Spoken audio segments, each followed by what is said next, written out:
samung tangnai rini sakao choprokma rokno muthaknani nangnai kwbangma choprokmani patima rogo naimuthangni bwkhaktwi mamla khai cheri nai samung sitra tangnai rokno romui majra rwnani nangnai samung tangna thangtwini lama kasuma rokno muthaknani nangnai choprokjaknai tei derajak nukhung rogo naimuthangni bwkhaktwi derama rokno supungwi rwnani nangnai omo hai kaisisa dofa sanmung twiwi Agartala laharo himboto khlailakya samung bedekni commissionerni thani deputation rwlaikya Bharatiya Trade Union asali deputation no manjak khaikya Kasku Manik de Shankar Prasad Dotto no khobite kubuniro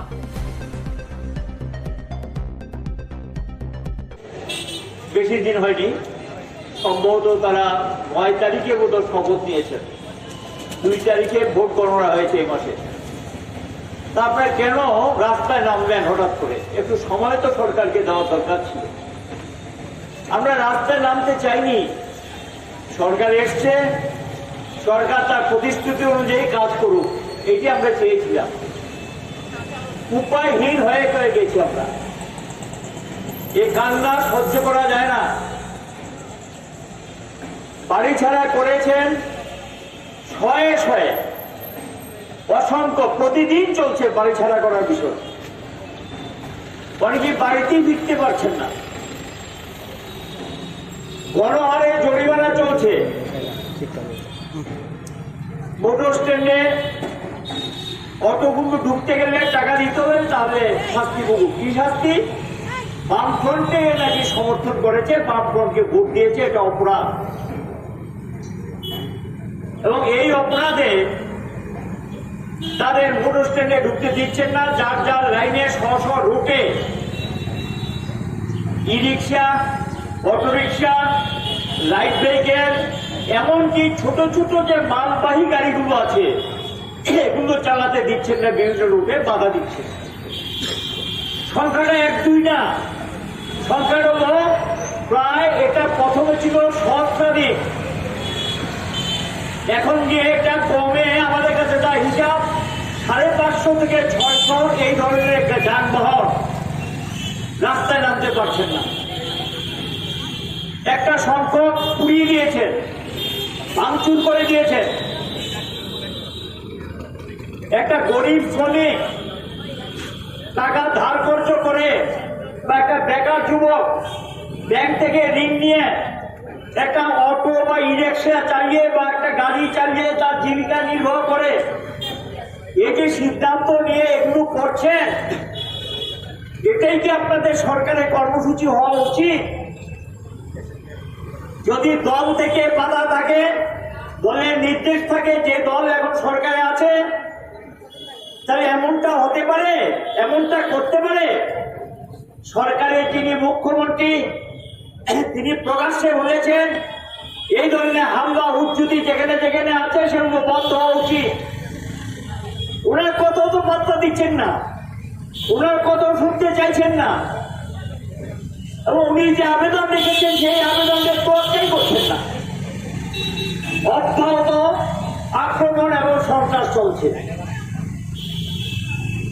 দোকান একটা সাধারণ দোকানদারি করে জীবিকা নির্বাহ করেন এটার উপরে তার পরিবার পরিজন চলে যার ঘরে ভাড়াটিয়া মালিককে গিয়ে চাপ দিচ্ছে ওকে তুলে দিন মালিক বলছে আমি কি করে তুলে দেবো কি কারণে তুলে দেবো ও তো ভাড়া দিচ্ছে ঠিক সময় মতো আমি কি করে তাকে তুলে দেবো তার সঙ্গে আমার এগ্রিমেন্ট আছে আমি সেই এগ্রিমেন্ট তো ব্রেক করে নেই যে কারণে আমি তাকে তুলে দেবো না দোকান থেকে তুলে দিতে হবে দোকানে তালা দিয়ে দিয়েছে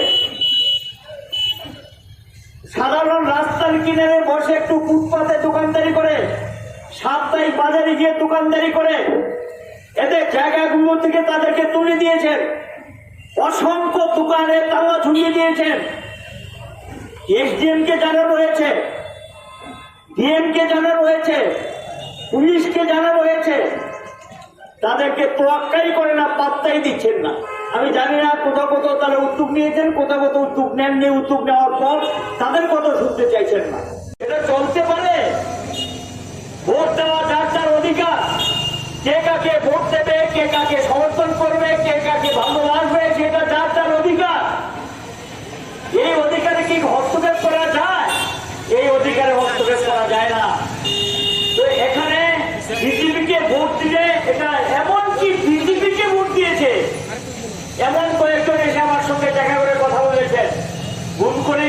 আমি বিজেপিকে ভোট দিয়েছি, এখন বিজেপি তার দোকানটা বন্ধ করে দিয়েছে। না, তুমি বিজেপিকে ভোট দাও, তুমি বামপন্থীকে ভোট দিয়েছো, তার কথাতে তার দোকানে তালা লাগিয়ে দিয়েছে। তো আমি বললাম, আপনি বিজেপি নেতাদের সঙ্গে কথা বলেছেন? হ্যাঁ বলেছি। বলেছেন না, এসব কথা হবে না, তোমার দোকান বন্ধ থাকে। এবং এখানে কোনো কোনো জায়গায় মন্ত্রীর কাছে গিয়ে অনুরোধ করেছেন পরিবারের লোকজন, আমার দোকানটা খুলতে দিন, আমার দোকানটা বন্ধ, আমি খাবো কি বাঁচবো কি করে, দোকানটা যাতে খুলতে পারি সেই ব্যবস্থা করে দিন। উনি কথাটা পাত্র এমনি শুনতেও চাননি, উল্টো বলে দিয়েছেন আমার কিচ্ছু করার নেই। নির্বাচিত বিধায়ক তাদের কাছে পরিবার পরিজন নিয়ে গিয়েছে, রাস্তাঘাটে চলতে পারছি না, কর্মস্থলে যেতে পারছি না।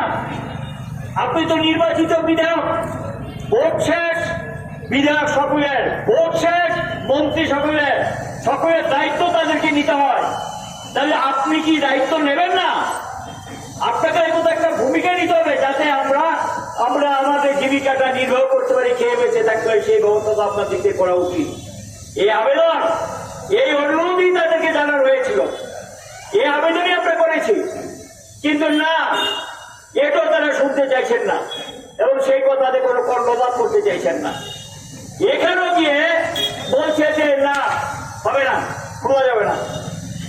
অনেকদিন অপেক্ষা করেছি এই নিরন্ন পরিবারগুলো যাদের চোখের জল, এই জল তো সহ্য করা যাবে, এর কারণেই রাস্তায় আমরা নেমে আজকে প্রতিবাদ জানিয়েছি। জানি না সরকার শুনবেন কিনা, সরকার আমাদের ভাষা বুঝতে চান কিনা, সেটা সরকারই ঠিক করবেন। মানুষ যখন দেওয়ালে পিঠ থেকে যায়, তখনই কিন্তু মানুষ রাস্তায় নামতে বাধ্য হয় এবং প্রতিবাদ করতে বাধ্য হয়। পাপ বাবা এটা বাড়ি থেকে তুলে নিয়ে পাম্প চালায়, খাওয়ার চলে, জল সেচে, সে পাপ বাবাটার থেকে চাবিটা জোর করে নিয়ে গেছেন, সাদা কাগজে সই করে নিয়ে গেছেন। সেই সাদা কাগজের মধ্যে লিখে দিয়েছে আমি স্বেচ্ছায় পদত্যাগ করেছি। এইরকম একটা অপশাসন চলছে, এটা চলতে পারে না। সুলভ সন্ত্রাস, এটাকে বন্ধ করতে হবে। যারা আক্রান্ত হচ্ছেন, সেই আক্রমণ যারা করছে, তাদের বিরুদ্ধে এখনই পুলিশকে আইনানুগ ব্যবস্থা গ্রহণ করতে হবে। কাজে সংবিধান সম্মত আইনানুগ ব্যবস্থা গ্রহণের দাবি আমরা এখান থেকে রাখবো লেবার কমিশনারের সামনে, তার অফিসের সামনে।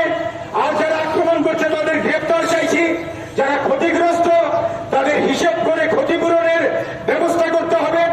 সরকার আর যাতে কোনো ধরনের আক্রমণ না হয় তা সুনিশ্চিত করতে হবে এবং সম্পূর্ণ শান্তিপূর্ণ পরিবেশ যাতে ফিরে আসে, সেটা এই সভা থেকে, বিক্ষোভ থেকে আমি পুলিশের উদ্দেশ্য এই আহ্বান রাখছি। আমরা যারা কৃষক সমাজের প্রতিনিধিত্ব করি, আন্দোলন করি, কৃষকদের স্বার্থে লড়ি, আজকে ত্রিপুরা রাজ্যে কৃষকরা সাংঘাতিকভাবে আক্রান্ত, গ্রামীণ অর্থনীতি ভেঙে পড়েছে, এই হচ্ছে অবস্থা। আর সরকার বিধানসভার মধ্যে বড় বড় পুলিয়া উড়াচ্ছে, মিথ্যাচার করছে।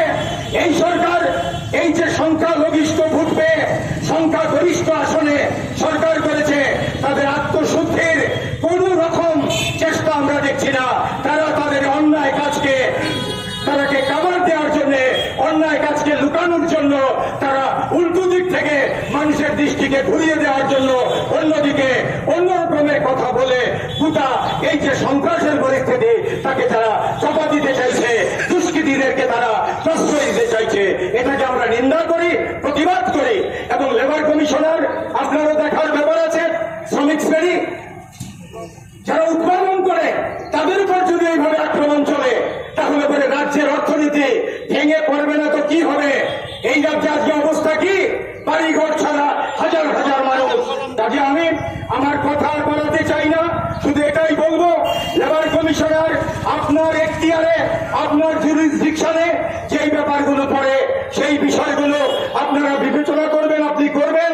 সরকার সাধারণ প্রশাসনের সহযোগিতা নেবেন, পুলিশের সহযোগিতা নেবেন, নিয়ে আমরা আজকে ভারতের ট্রেড ইউনিয়ন কেন্দ্র সিআইটিউর নেতৃত্বে এখানে কর্মজীবী মানুষ, শ্রমজীবী মানুষ, সব অংশের মানুষ আমরা যারা জমায়েত হয়েছে, আমাদের যে দাবিগুলো আছে এই দাবিগুলো অবিলম্বে যাতে পূরণ করা যায় তার জন্য সুদৃঢ় পদক্ষেপ করবেন, এই দাবি আমি এখানে রাখছি সারা ভারত কৃষক সভার পক্ষে। যারা আজকে বিক্ষোভে অংশ নিয়েছেন আপনাদের সবাইকে সংগ্রামে নেব না। কমরেড রতন দাস আপনাদের সামনে বলেছেন নির্বাচনোত্তর পরিবেশ কি চলছে আমাদের রাজ্যে। আমাদের প্রধান বক্তা আছেন কমরেড মানিক দে, উনি বিস্তারিতভাবে বলবেন। উনি সমস্ত শ্রমজীবী মানুষের যে দুর্দশার কারণ সেটা কমরেড রতন দাস বর্ণনা করেছেন। আমি বিশেষভাবে একটু মহিলাদের প্রসঙ্গে বলতে চাই। গত 18 সালের বিধানসভা নির্বাচনের পর আমরা দেখেছি প্রথম আক্রমণের শিকার হয়েছিল আমাদের শ্রমজীবী মানুষ এবং আমাদের ভারতের ট্রেড ইউনিয়ন কেন্দ্র। এবারও আমরা দেখছি 2রা মার্চ ভোট গণনার শেষে সারা রাজ্য জুড়ে যেইভাবে সন্ত্রাস নেমেছে সেটা 18 সালের থেকেও ভয়ঙ্কর। এখনো কিন্তু সন্ত্রাস থামছে না। মুখ্যমন্ত্রী খালি বলছেন রক্তদানে ত্রিপুরাকে ভাসিয়ে দাও, কিন্তু একবারও ওনার মুখ থেকে উচ্চারিত হচ্ছে না যেভাবে সারা রাজ্যে প্রত্যেকটা মহকুমাতে আগরতলা শহর বাদে যেভাবে সন্ত্রাস নেমে এসেছে তার বিরুদ্ধে একটি টু শব্দও করছেন না। উনি সরকারের একজন প্রধান ব্যক্তি, উনি যদি নিশ্চুপ থাকে তাহলে অন্যরা তো প্রশ্রয় পাবে, এ নিয়ে বলার কোনো সুযোগ নেই। শুধু শ্রমজীবী পুরুষ যারা তাদের উপরে নির্মম অত্যাচার নেমে এসছে এটা ঠিক নয়। এবার আমরা দেখছি শুরুর দিন থেকে আমাদের যে CI2 নেতৃত্বে যে বিভিন্ন প্রকল্পের ইউনিয়নগুলো আছে, অঙ্গনাদি কর্মী সহায়িকা, মিড ডে মিল কর্মী ইউনিয়ন এবং আশাকর্মী ইউনিয়ন, এই 3টি ইউনিয়নের নেতৃত্বের উপর দারুণভাবে আঘাত নেমে এসছে। আপনারা কল্পনাও করতে পারবেন না ধর্মনগর, যে ধর্মনগরে বিগত 5 বছরে আমরা কিন্তু এই ধরনের কোনো আক্রমণ দেখিনি। এই প্রথম ধর্মনগর শহরে বিশ্ববন্ধু মজুমদারের নেতৃত্বে কোন স্কুলে আমাদের মিড ডে মিল কর্মীদের ঢুকতে দিচ্ছে না। তারা প্রতিদিন আত্মনাদ করছে, আমাদের ফোন করছে, আমরা কি করব। আমরা বলছি স্কুল চত্বর থেকে তোমরা বেরোবে না, প্রতিদিন স্কুলে যাবে, প্রধান শিক্ষকের ঘরের সামনে তোমরা বসে থাকো, সেখানে বসে তোমরা প্রতিবাদ করো যে কি কারণে আমাদেরকে স্কুল চত্বরে ঢুকতে দেওয়া হচ্ছে না।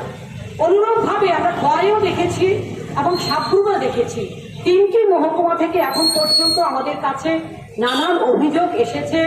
প্রায় 50-এর উপর মিড ডে মিল কর্মী ইতিমধ্যেই আক্রান্ত। দিন আনে দিন খায়, মাত্র 1,500 টাকা করে তারা মাসিক ভাতা পায়। সাম্প্রতিককালে নির্বাচনের আগে নির্বাচনী টোপ হিসেবে রাজ্য সরকার তাদের খানিকটা ভাতা বাড়িয়েছে, যদিও এখনো সেটা কার্যকরী হয়নি। তারা আত্মনাদ করছে আমরা খাবো কি, আমাদের টাকার উপর আমাদের সংসার নির্ভরশীল, আপনারা কিছু করেন। আমরা গতকাল শিক্ষা অধিকর্তার সঙ্গে মিলিত হয়েছি CI2-র পক্ষে, আমরা 7 জন সেখানে ডেপুটেশন দিয়েছি। উনি ধৈর্য নিয়ে আমাদের সমস্ত কথা শুনেছেন অধিকর্তা। উনি বলেছেন আপনারা একটু ধৈর্য ধরুন, আমি চেষ্টা করি দেখি কিছু করতে পারি কিনা। আমরা আপনাদের বলছি, আপনাদের উদ্দেশ্যে বলছি, কারণ আগামী দিনে আমাদের আরো বৃহত্তর লড়াইয়ে যেতে হবে। আমরা 15 দিন 20 দিন সময় দিতে পারবো, এর বেশি আমরা সময় দিতে পারবো না। এক্ষুনি যদি মিড ডে মিল কর্মীদের বিষয়ে, আশা কর্মীদের বিষয়ে, অঙ্গনাদি কর্মী সহায়িকাদের বিষয়ে আমরা যদি পদক্ষেপ না নিই, আমরা যদি লড়াইয়ের রাস্তায় না থাকি, তাহলে কিন্তু এই রাজ্য সরকারের মন্ত্রীরা, বিধায়করা, মন্ডলের লোকেরা, ভারতীয় মজদুর সংঘের লোকেরা আরো প্রশ্রয় পাবে এবং সেটাকে একটা মারাত্মক আকার ধারণ করবে।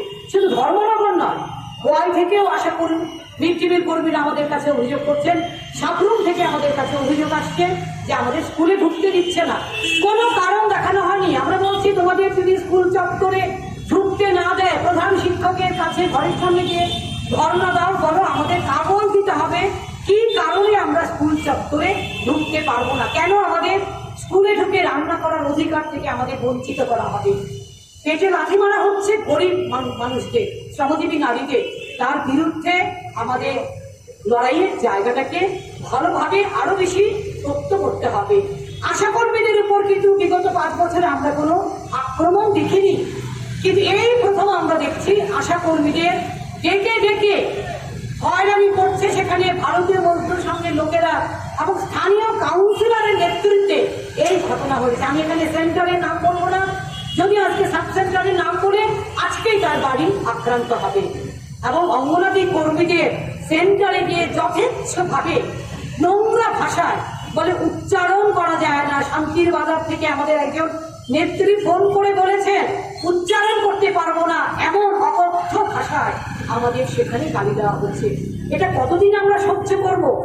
এর বিরুদ্ধে সিআইটিউ নেতৃত্বে আমাদের সমস্ত লড়াকু গণসংগঠনের মাধ্যমে আমরা আগামী দিনে লড়াইকে আরো বৃহত্তর করতে চাই এবং সেই বৃহত্তর লড়াইয়ে আপনাদের সহযোগিতা চাই, যাতে কোনোভাবে একজন প্রকল্প কর্মীকেও ছাঁটাই করতে না পারে। আমরা আর কোনো সুযোগ দিতে চাই না।